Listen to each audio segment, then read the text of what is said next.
Hi, Paul Sackis, Good News Broadcast. Here's an unexpected outcome of the pandemic, our teeth.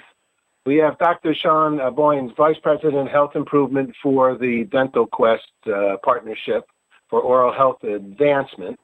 And we're going to talk about teledental? Okay. How do you do teledental? So it's a different way to reach out and touch someone, right? I think if you think back to the Jetsons, and if people listening don't know that one, just Google it. But you think back to the Jetsons, they actually interacted with their doctor and dentist using televisions. And so a lot of that is the same. It just took us 60 years to kind of catch up. And so really there's two ways that we're using teledentistry. One is for emergencies, understanding the needs of individuals and if they have an emergent need and how we can get them into the dental office in a safe way with reduced risk to acquiring COVID or being exposed to COVID-19. And the other way that we can use teledentistry, which is something we've been doing at DentaQuest for the last several years, is trying to engage individuals in a different way in rural environments and nursing homes and assisted living facilities that don't normally have great access, to engage with them in a way that makes their mouth healthier and thus their body healthier. So are we talking about Zoom? Are we talking about photos? What are we talking about exactly? We're talking about all the above. There's different forms and different ways to do this, and it really depends on the individual and their dentist and their dental care team. But the way it's happening right now, the majority of the time, is just like Zoom, just like FaceTime, where you get on and you're interacting with a dentist on the other side. Sometimes they'll have you take pictures with your phone and upload those pictures so that they can get a visualization. And other times they may ask you to kind of maneuver your mouth around the camera that you're operating on so that they can look and see if there's a problem or just do a quick assessment of your oral condition. And as I said, we've been doing it for quite some time. It's just COVID has accelerated the need for us to utilize it more. Actually, I'm doing it with my eyes. I had a little infection in my eye, a little stye. And it literally started off as a two-way, back and forth, until the thought was that it'd be best to come in. So it's probably cut down on most of my visits. I take photos and I send it to my eye doctor, like every 3 or 4 days, and she says it's getting better. It's getting better. So that's a good thing, right?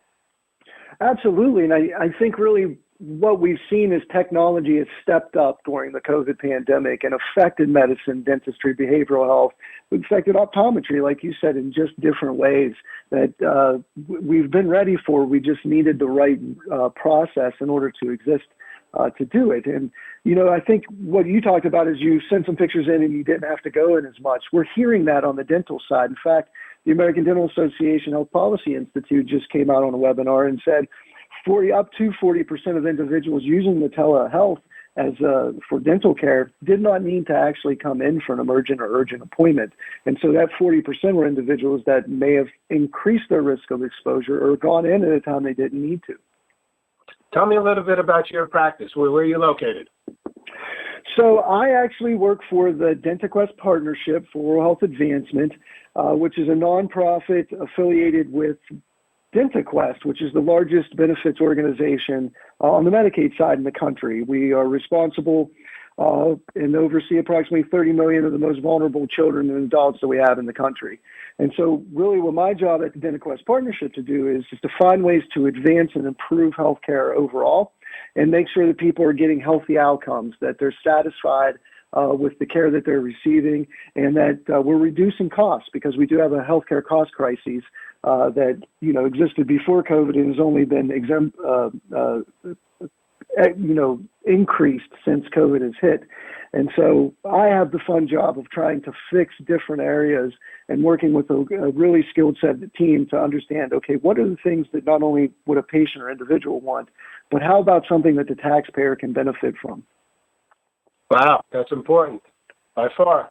I have to figure that out for myself. I'm on Medicare, but I don't have dental. I have to pay a lot to get a dental program with my health care provider. Is Medicaid and Medicare provide it in some way if you utilize them directly as opposed to a administrator? So it depends on what state. In most states, there's usually an administrator that stands to help process out the payment structure as well as the care structure. Medicaid is mandated to have kids covered, not adults. So it depends on what state is whether or not you can get Medicaid coverage. Medicare actually does not have a dental benefit. Some who have access to the funds and the money can buy these sort of exchange type items or what's called Medicare Advantage plans that provide dental care. But right now, we really think we need to think about we know we need to have a benefit in Medicare to really drive home overall health. The two are so connected right now that the fact that Medicare doesn't have a dental benefit is something that even though money is going to get tight, I think the cost savings of having it in Medicare will be important over the long run. And we're doing a lot of that work at DentaQuest in order to proliferate, if you will, adult benefit coverage in oral health. What are some things that people should do that are, now more homebound than ever, probably eating more than ever, too? We're homebound. What are some things that they should do to be more conscious about their teeth at a time like this? Right. So the main thing you want to drive home is limiting the number of times that you have an acidic mouth or decreasing those pH levels. So every time you eat or every time you sip on soda, the pH in your mouth drops and becomes more acidic. And you have good bacteria and bad bacteria. And the bad bacteria like that kind of environment. So things that kind of help destroy or cause decay of teeth, those are related to those acidic pieces. So it's really limiting the number of those events. So at home, you're probably snacking a little bit more. You're probably grazing, as they say. How do you eliminate those multiple times that you're putting something in your mouth? This is going to help your body overall, but it's also going to decrease the chances of getting oral disease. So if you, I like that word, grazing. It's pretty good, Doc. I like it. I feel like a cow now, but that's good. Well, it may have been implied a little bit. I heard, and I always seem to always have wanted to do this, and I didn't know why. Like every time if I would go to like the Carvelli's ice cream places, I always felt like I wanted water after it. I don't know why. Why did I want that? Is there any dental reason in the mouth? Well, I don't know if there's a specific dental reason, but we are exploring why you may crave certain things or want certain things, like why you may want sugar, why you may want some water after that. And it's really because of the sensory mechanisms in your mouth are determining what is the environment of my mouth now that this just happened, and how can I communicate effectively to the rest of my body that I need something because this environment doesn't feel right. I mean, at the end of the day, if you think about it, the human body is a bunch of single-cell organisms that got together in this structure, and we communicate pretty effectively throughout our body. And so if you're wanting or needing something like that, it's because the environment is probably saying, hey, you could be a little bit too acidic, or there's a taste that you don't want in your mouth, and the solution is to drink water. So it's just you communicating with yourself. You can't see a cavity via telemedicine, can you? Well, it depends on the size of the cavity, obviously. I would say some that are small or ones that may be between the teeth you cannot necessarily see, and that's why teledentistry will never be a complete replacement for going in and seeing the dentist. Although, who knows, in 20, 30 years, we may have robots that sit on our desks and they clean our mouth and take care of things for us. And it's oriented through your laptop or your phone. But right now, you still need that in-person visit. What can be determined at these teledental visits is there a triage need? Are you in pain? Are you not? Is it worth the risk of coming in?